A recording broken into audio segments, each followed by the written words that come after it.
한국사 기출족보 엑기스 강의 윤쌤 인사드립니다. 자, 오늘 배울 내용은 고구려, 백제, 신라, 통일신라, 발해에 대해서 알아보겠습니다. 자, 시작하겠습니다. 자, 고구려 왕들의 업적에 대해서 알아보겠습니다.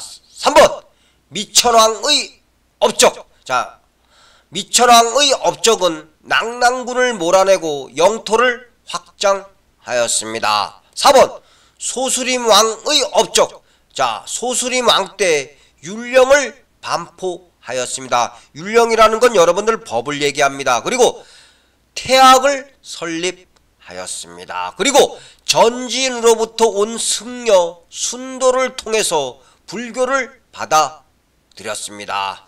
자, 5번 강개토 대왕의 업적. 자, 독자적인 연호인 영락을 사용하였습니다. 그리고 신라 내무랑 때 쳐들어온 왜구를 갖다가 격퇴시켰습니다. 자, 신라 내무랑 때 왜구가 쳐들어왔습니다. 이때 내무랑은 광개토 대왕에게 도움을 요청하였습니다.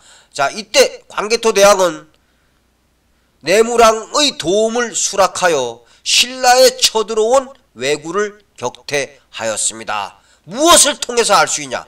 호명 그릇을 통해서 알 수 있습니다. 자, 사진 봐주시기 바랍니다. 호명 그릇 시험에 자주 출제됩니다. 호명 그릇을 통해서 알 수 있는 것, 무엇을 알 수 있냐? 고구려와 신라의 관계를 알 수 있습니다.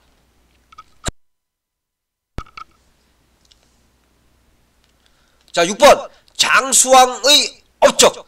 남진 정책을 추진하였습니다. 그리고 평양으로 수도를 옮겼습니다. 427년에 평양으로 천도하였습니다. 그리고 백제의 한성을 점령하였습니다. 475년입니다. 그리고 광개토 대왕릉비를 건립하였습니다. 자, 여러분들 평양 천도 427년, 백제의 한성 점령 475년 연도 숙지하시기 바라겠습니다.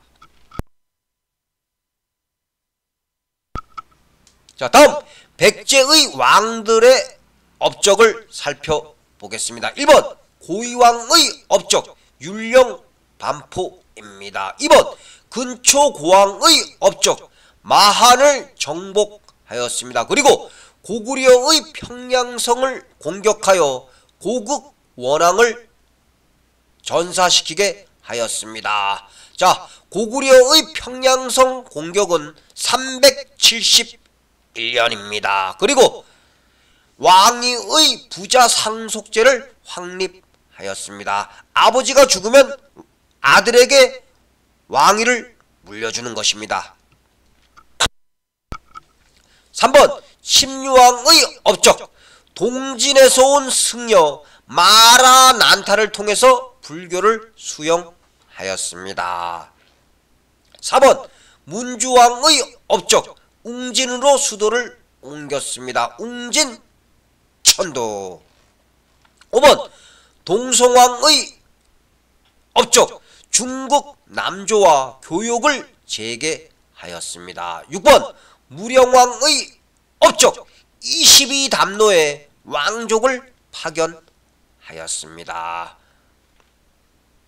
7번 성왕의 업적 수도를 사비로 옮겼습니다. 538년에 사비로 천도하였습니다. 그리고 국호를 남부여로 개칭하였습니다.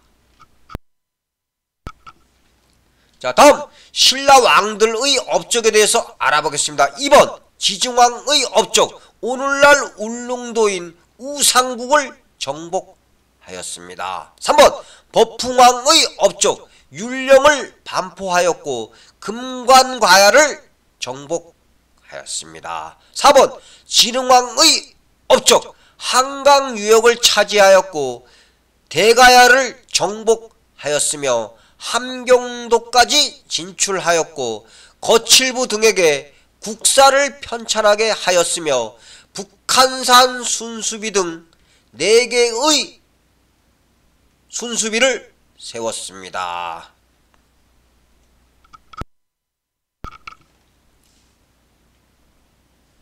자, 그리고 여러분들 여기서 잠깐 알아둘래요. 자, 여러분들 삼국시대에서 한강을 차지한 순서는 처음에 백제, 다음으로 고구려, 다음으로 신라입니다. 백제, 고구려, 신라입니다. 자, 다음 삼국의 통일 진행 과정에 대해서 알아보겠습니다. 순서 연결하기가 시험에 자주 출제됩니다. 648년에 나당 동맹을 맺었습니다. 신라와 당나라가 동맹을 맺었습니다. 그리고 660년에 사비성이 함락되었습니다. 백제가 멸망되었습니다. 자, 668년에 고구려가 멸망되었습니다. 그리고 675년에 당나라와 신라가 전투를 벌였습니다. 그게 바로 매서성 전투입니다. 675년에 매서성 전투가 있었고 676년에 당나라와 신라가 벌인 전투, 기벌포 전투가 있었습니다. 그리고 676년에 삼국이 통일되었습니다. 자, 다음 통일신라 왕의 업적에 대해서 알아보겠습니다. 3번 신문왕의 업적, 국학을 설립하였습니다. 그리고 전국을 구주 오소경 체제로 정비하였습니다. 그리고 노급을 폐지하였습니다. 귀족들에게 준 노급을 폐지하였습니다. 그리고 김음돌의 난을 진압하였고 문무 관료들에게 관료전을 지급하였습니다. 자, 그리고 4번 원성왕의 업적, 독서 삼품과를 설치하였습니다. 자, 다음 발해 왕들의 업적에 대해서 알아보겠습니다. 여러분들, 발해는 대조영이 건국하였습니다. 대조영. 1번 무왕의 업적에 대해서 알아보겠습니다. 장문휴로 하여금 군대를 이끌고 당의 둥주를 공격하였습니다. 2번 문왕의 업적, 당과 친성관계를 수립하였습니다. 당의 문물을 받아들였습니다. 그리고 신라와 교류하였습니다. 3번 선왕의 업적에 대해서 알아보겠습니다. 발해의 최고 전성기는 선왕 때입니다. 선왕 때 주변국들로부터 해동성국이라고 불리었습니다. 그리고 선왕 때 요동지역으로 진출하였습니다. 그리고 여러분들 알아둘 내용, 자, 여러분들 통일신라와 발해 요 시기를 갖다가 남북국 시대라고 합니다. 남북국 시대, 남북국 시대. 자, 다음, 자, 여러분들 고구려, 백제, 신라, 통일신라, 발해의 중요 특징들에 대해서 알아보겠습니다. 먼저 고구려의 특징 1번 고국천왕 때 진대법을 실시하였습니다. 그리고 2번 고구려 문화유산인 강서대묘 현무도를 통해서 무엇을 알 수 있냐?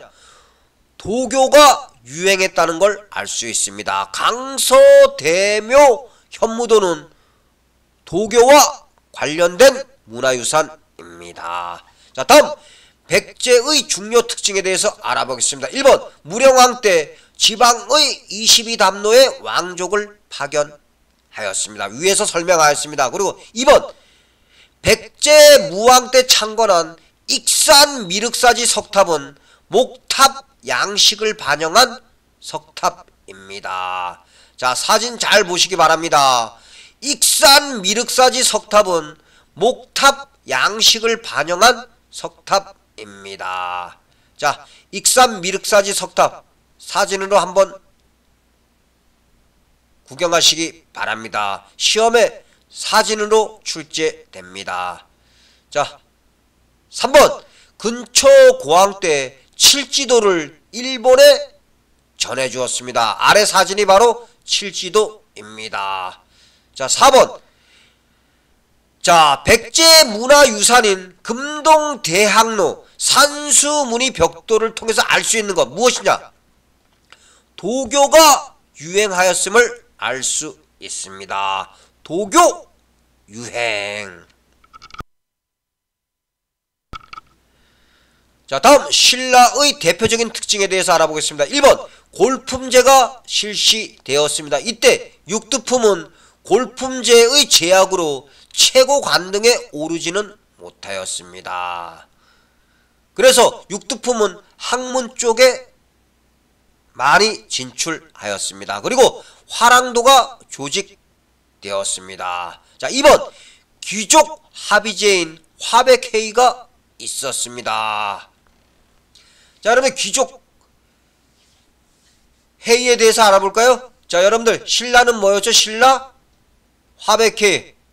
그 다음에